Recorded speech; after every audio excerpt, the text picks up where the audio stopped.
YouTube, what's going on, man? It's Black Couch Booking here with another video. If you're new to the channel, please like, comment, subscribe. If you're old to the channel, please watch all of my old videos. This will be the 365th video on this channel, a milestone. I have literally one video for every day of the year. So if you're ever bored and you need something to do, man, you could just start from here and go back and watch one video every day until this time next year, and you will have completed most of my videos that's on this channel, because by this time next year, I'll probably have 300 more. But anyway, man, welcome to the channel. I'm so excited. I hope this sounds good for you guys. My audio been tweaking lately. I gotta order a new mic. I say this multiple times. This is like my third mic I'm going through, but it is what it is. I'm trying something a little different today. So get that intro out the way. Today I want to talk about managers, man. Let's talk about some managers. You see, I got a new life in me, a new breath of fresh air in me. And you know why? So this came up because I was watching some highlights from NXT, and I was watching The Rock's daughter, Ava Simone. First things first, let me say this. Let me get this out the way real quick. I think that she is a young, attractive woman. A lot of y'all, I don't know what be going on through y'all mind. Y'all talking about she's ugly. Y'all talking about her lips is weird, blah, blah, blah. I think she looks good. Yeah, she looks like her dad and is very off-putting, but she's an attractive young lady. I just want to get that out the way.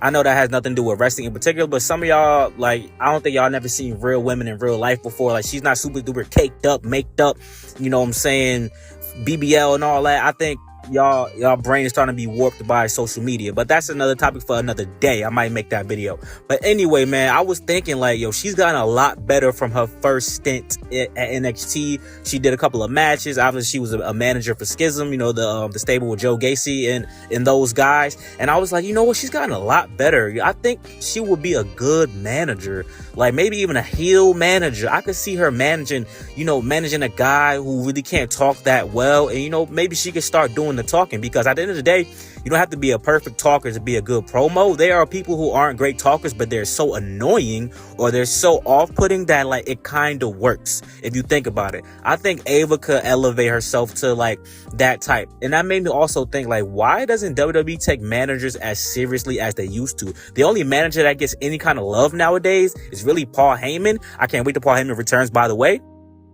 But at the end of the day, man, managers, valets, all of that used to like mean something back in the day. Now it's just like a side attraction. Look at the Street Profits, right? Shout out to B-Fab. I love me some B-Fab. I think B-Fab is cool, but the Street Profits don't need a manager. She's just there because they don't have anything else for her to do. They don't have faith in her as a single star. So she is the manager for the Street Profits when the Street Profits doesn't need a manager. Montez Ford has all the charisma in the world to do the talking, and then Angelo Dawkins, he usually comes in at the end of the promo or the vignette or the backstage thing, and he'll throw in his 2 cents, and it makes a lot of sense. Karrion Kross, Scarlett has nothing to do now. She literally just comes out with him. She's like an accessory at this point. Like Scarlett used to actually be doing things backstage, talking to the general manager of the NXT, talking to William Regal, talking to everybody, saying, hey, I demand this for Karrion Kross. And not only that, the guy with the AOP don't do anything either. Karrion Kross does all the talking for his stable, so what's the point of having 2 managers, let alone 1, 2 managers? And I'm not always critiquing WWE, AEW. I'm just saying I want this to happen in WWE because WWE could be even better.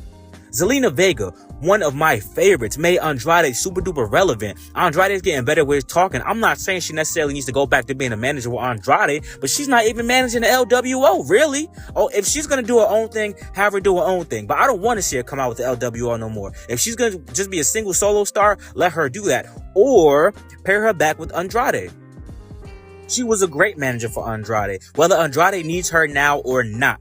Make managers relevant, because you have superstars in the back that you're not going to have them do anything. You're not going to have them wrestle. Maybe they can talk. Maybe they can't talk for themselves. Maybe they can talk for other people. Shout out to my guy MVP. MVP came back. He didn't have to wrestle anymore. He was a manager for Omos, Bobby Lashley, killing it. Manager for the Hurt Business, killing it as a manager.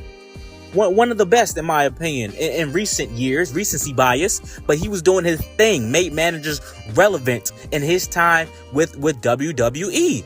Lana with Rusev back in the day, they used to kill together, bouncing off one another. Rusev needed Lana. Lana made Rusev relevant, not because she's just a good-looking valet. She spoke for him. She got heat from the crowd, and then he got heat for, just destroying guys. We need stuff like that nowadays because it's a dying breed. You have superstars that can't wrestle anymore. We need those superstars. Remember Reggie? When he was a manager, he was killing it, and he could still do athletic things. That was a hybrid, a whole different thing, something we never seen before. A manager actually doing flips and doing cartwheels and actually taking bumps and actually helping the person he's managing win the match. Hey, very nice. Instead of just sitting there and letting them get pinned and shit. Yeah, doesn't that make sense? Right? And that was the opposite. He was managing for a woman. I want to see something like that again, where we have a guy managers for, like, Anaya. Imagine if Anaya Jax had a guy manager. That would be fire to me. Like, you know what I'm saying? Like, she's the queen. He could be her royal jester. You can make it a comedy thing. You don't even got to be serious. Like, I just want to see, WWE is about theater. It's about story. Like, what happened back in the days with the Jimmy Harts and the Miss Elizabeths, and you know what I'm saying? We need people like that.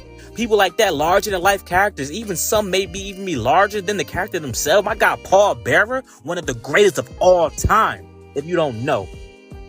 I'm happy I caught the tail end of him while he was still alive and things. And then him even getting involved, being buried in the cement and being slammed in the casket, all this type of stuff, man. We need stuff like this to make WWE even better than what it is today. You see what AEW doing with Prince Nana, something very simple. He just adds a lot of value to the entrance. He doesn't have to interfere in Swerve Strickland's matches, but he's at least adding value somewhat. And he's adding value to the entrances and promos, and Swerve still doing this thing.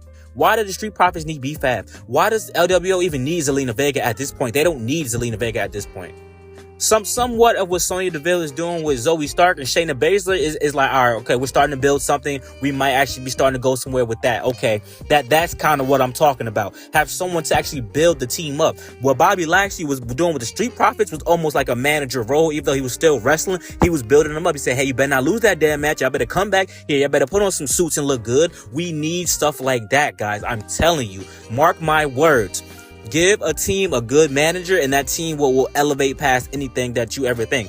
Shout out to Elektra Lopez. I'm still rocking with Elektra Lopez, but give her more to do as well.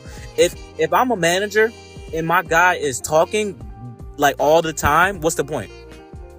I can see the guy throwing tidbits here and there, doing their own promo when they have to. But when we're doing the backstage stuff and we're doing the vignettes, we're doing all that, I should be the talker. I'm the man. You have a manager for a reason, because they don't believe you can do it on your own. Legado del Fantasma doesn't necessarily need Elektra Lopez as is right now, because Santos Escobar has gotten a lot better than what he used to be. I still want her to be there though, because I feel like she is a good addition to the team, but I want the old Legado del Fantasma. I'm tired of Angel Garza and Humberto Carrillo being with Santos for no reason. They need to do their own thing and be a relevant tag team and bring my old guys back, Joaquin and Cruz back. But yeah, man, that's my humble opinion. I could be wrong. Do you guys think that we need managers in 2024? Are we moving past the point where we don't need valets? I think we do. That's just me though. But you know what? I could be wrong. I hope this sounds good. I hope it's good quality for you guys. Thank you for the love and support as always. And yes, man, we are back to making WWE videos. I'm doing both.